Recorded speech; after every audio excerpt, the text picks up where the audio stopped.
Hey guys, this is Chauncey from Good Music to Know, and today I'm joined by Muan, an artist building a world of magical indie pop where ethereal textures, nostalgic synths, and intimate songwriting all collide. There's a gentleness to her sound, but also an undercurrent of emotional honesty that stays with you long after the song ends. Her latest single, Secret, captures that weightless late night feeling. She does so effortlessly, and we're super stoked to have her here today, so welcome. Yeah, thanks so much for having me.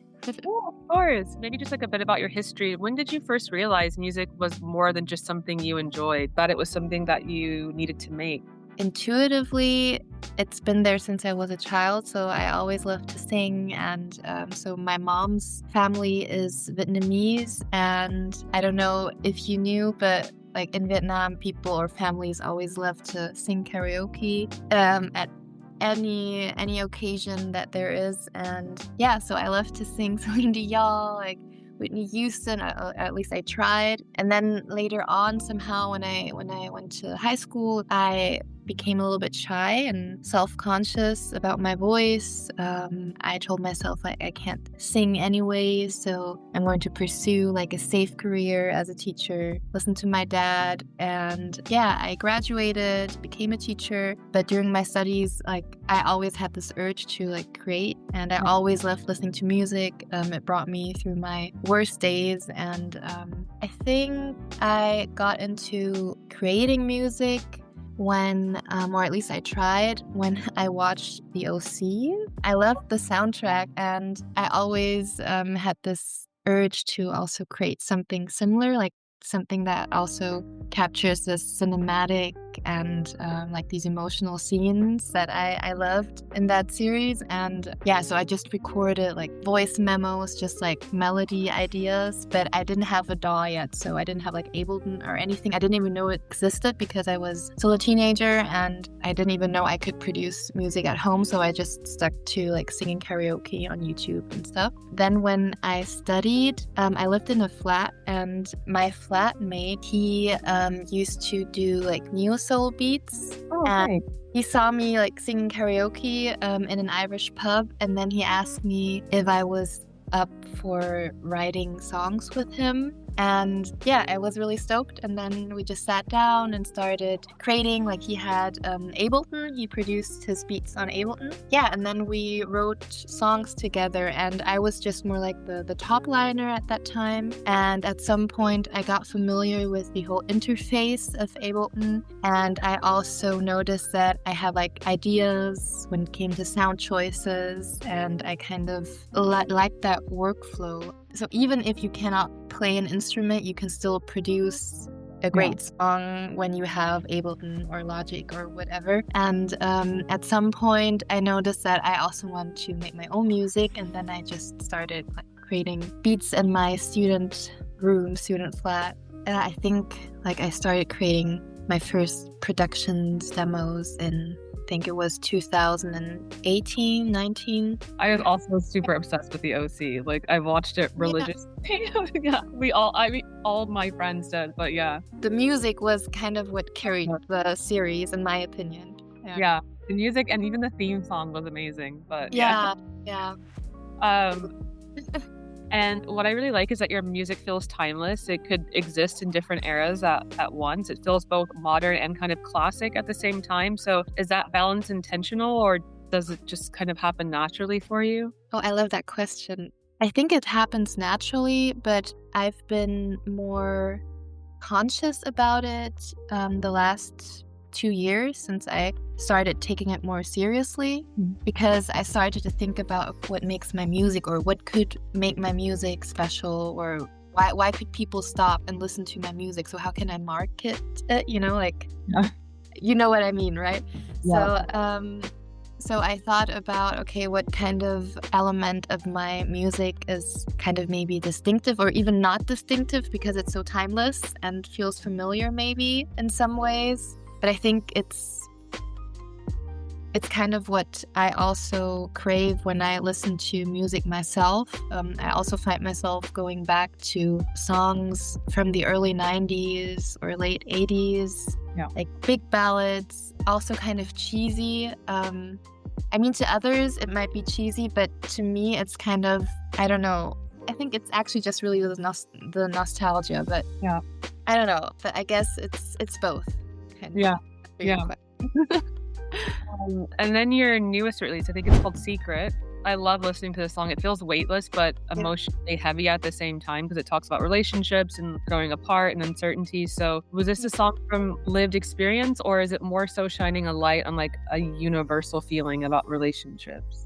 It always depends on the song. So when I started writing songs in my student apartment, it used to be really urgent when I wrote the songs. And then after a while, after I actually dived into production and also thinking about my songs as a whole, I also noticed that I just love to go back to situations that I already processed. So past relationships. I'm actually hopeless romantic. Like I'm in a stable relationship now, but it's kind of, when I look back, I always felt the urge to connect with someone like on a really deep level. A lot of situations emerged where that had to be processed, and I didn't process them at that time. And sometimes I feel like if things have settled, I can write about them with more clarity, which was the case, I think, in Secret. And I also love to like also act out scenes in my head. Some of them maybe didn't even take place, but you know, like it's I think it also connects to this love for movies and romantic or dramatic scenes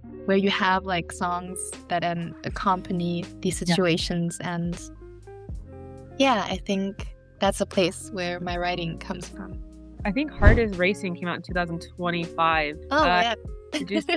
I really love this song. It has like this like drum and bass textures and like just like electronic elements. Really love that song. So I was just curious, do you see yourself exploring this sound more this year? Well, maybe not in my upcoming EP, but maybe after the EP. So I'm really open to experimenting more because I feel like I discovered all these timeless sounds and these feelings, vibes in so many songs now. Many of them haven't been released yet. There will be this moment where I'm like, okay, where am I going from here? That's where I probably might go back to experimenting a little bit more. Yeah, but just also adding like more edgy things and experimenting more also with song structure. That song you were talking about was actually really fun because it started out with me recording like just some notes on my MIDI keyboard, and then this really talented producer from Sweden reached out to me, Jacob.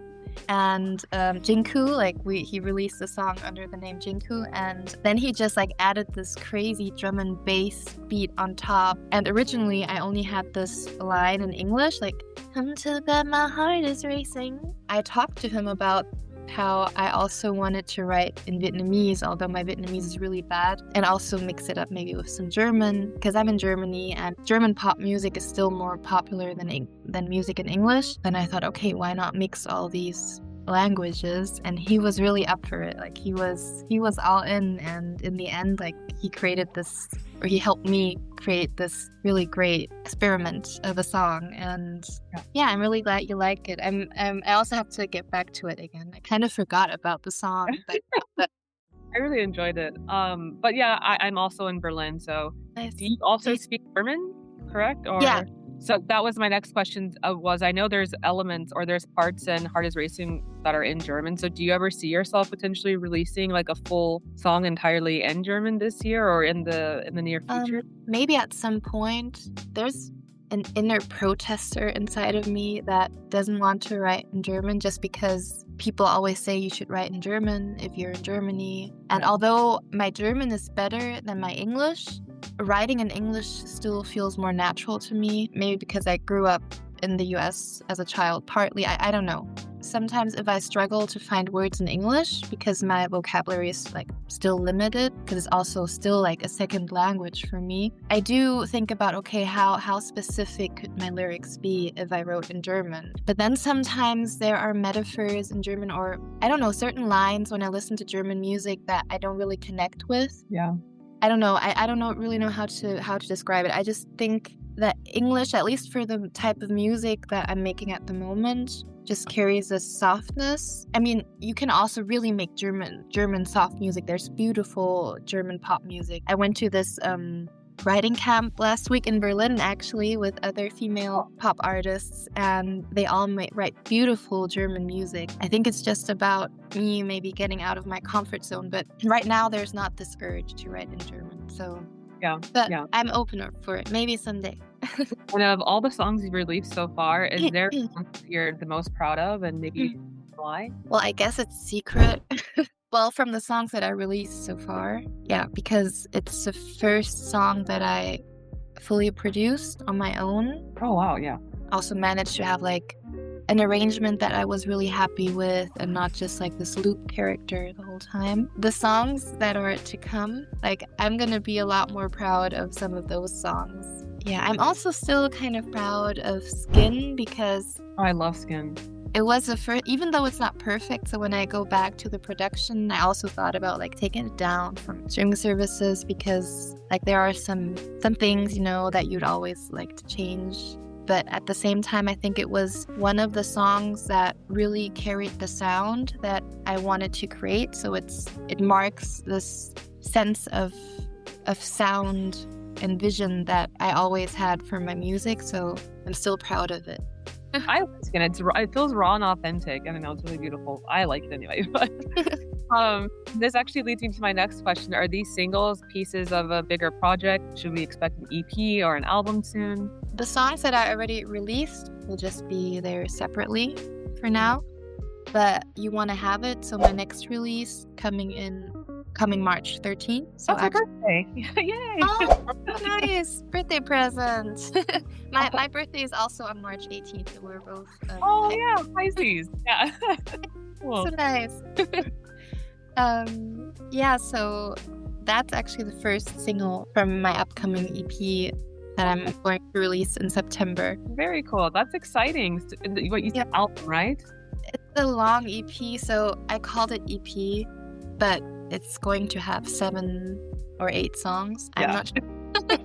I'm like, is that an I'll have album? to check. And what else do you have on the agenda for 2026? Do you have maybe any shows or gigs coming up? I've been reaching out to so many venues and festivals, but only few replied back. That's just the life of an independent artist, I guess. I actually have an upcoming show this Thursday.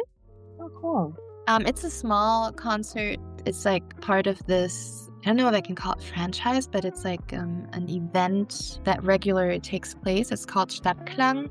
And like it takes place in Düsseldorf, in Hamburg, also some other European countries. Yeah, I'm gonna play like a stripped down electronic guitar concert with my guitarist Lars Köln, or his artist name is Cologne. And I'm gonna play 15 songs, so it's like Oh, wow.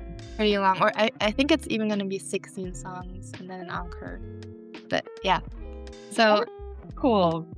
it's gonna be one of my longest concerts, even though it's like more like a tiny gig. But yeah, I'm really looking forward to it. We just rehearsed today, and yeah, I'm excited. And my EP release concert in October. Oh, After I released my EP in September, there's gonna be a concert in Birdland in Hamburg as well. Oh, cool. Perfect. I'll keep an eye out. That's amazing.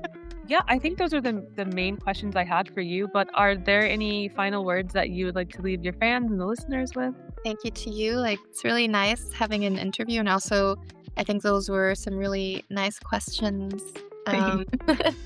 And I love your room, by the way. Like Oh, thank you. like mine is really messy, but but yeah, I'm just happy about everyone listening to my music, and I think you can look forward to many other releases. Yeah, you speak.